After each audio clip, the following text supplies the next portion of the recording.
Chapter 23. The Traitor. With a heavy heart, King Nicholas stroked Sealy's head.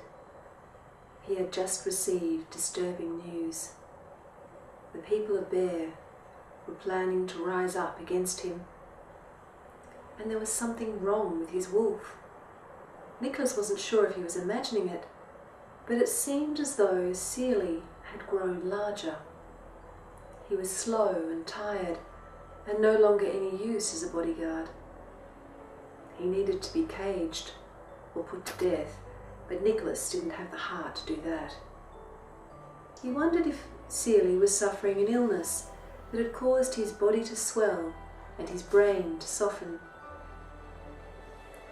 The doors of Pavel Hall opened noisily, and in came Traiton bearing his crystal ball as requested. "I have just received news about the Bear villagers," said Nicholas. "Someone has betrayed me." "Truly, my lord? Do you wish me to look into the crystal ball?" "Yes, Traiton, let's have a look." The magician unfolded a velvet cloth and placed the crystal ball upon it. He uttered an incantation, waved his jewelled hands over the sphere, and stood back. The ball clouded. Swirling mists filled the crystal before revealing a rider on a horse galloping fast through the countryside at night. It was Prince Andor. "I am sorry to say, it is your son, Your Majesty." "I can see perfectly well who it is," snapped Nicholas. Traiton looked up sharply. He was at the meeting with King Harman. "What do you imply, Traiton? Spell it out." "What if your son seeks to overthrow you? He wouldn't be the first prince to think he'd make a better ruler than his father. Why else ride away in secret?" Nicholas looked at Traiton and saw cruelty in the man's eyes, unable to be disguised by any glamour or magic arts. Why hadn't he noticed this before? "Don't distress yourself," Traiton went on. "We'll overpower him easily if he starts any trouble. He's only a child." "Kill him, do you mean?" said Nicholas. "If necessary."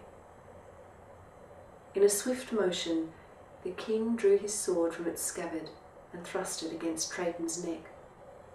The magician stumbled backwards at its ice-cold touch. "Only a fool or a villain would talk to me of killing my own son.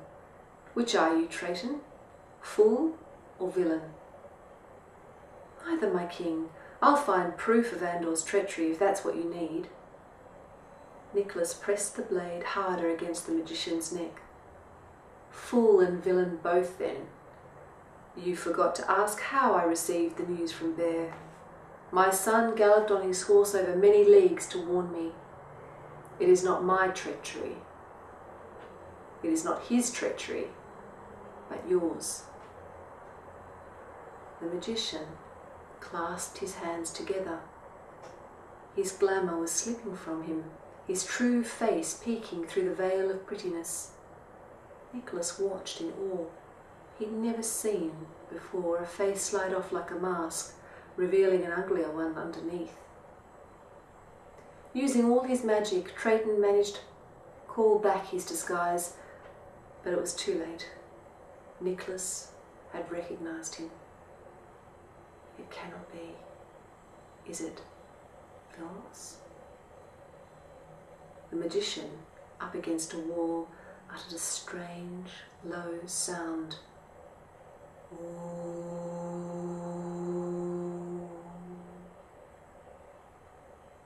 There was a thump as a chair overturned, the savage sound of a wolf's snarl, and before Nicholas knew what was happening, Sealy was snapping at his throat, his paws pushing on his shoulders. The wolf's teeth gnashed at his ear. He ducked his head to one side, but he wasn't quick enough. Sealy's powerful jaws seized his neck and bit into it. "Andor!" yelled the king. Andor leapt out from his hiding place behind the royal banner, his sword drawn. He slashed it downwards and the wolf sprang back, only just dodging the blade. "Oh!" groaned Nicholas, feeling blood trickling down his neck. "By Nartisk's demons, I'll have you slaughtered." Vilmos snatched the king's sword, and in that moment his glamour fell away entirely. His mouth was curved into a cruel hook, his eyes narrow. With a swift blow, he smashed Andor's blade from his hand, and Andor dropped to his knees, next to where his father lay dazed and bleeding on the floor. "Father," cried Andor, "are you all right?" He'd never seen his father collapse like this. Frantic, he tore a piece of cloth from the banner. He was staunching the wound on his father's neck when he felt the steel blade at his throat.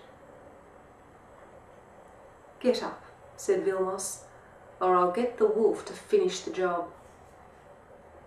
Vilmos bound Nicholas and Andor back to back with thick ropes, while Seelie paced and growled. When he was confident they were secure, he opened the trapdoor that led to the dungeons below and pushed them inside. They fell painfully to the stony floor. Vilmos slammed the trapdoor shut, leaving them in total darkness. They heard the click of the lock and the rumbling, dragging sound of something being pulled over the trapdoor. Vilmos wasn't leaving anything to chance.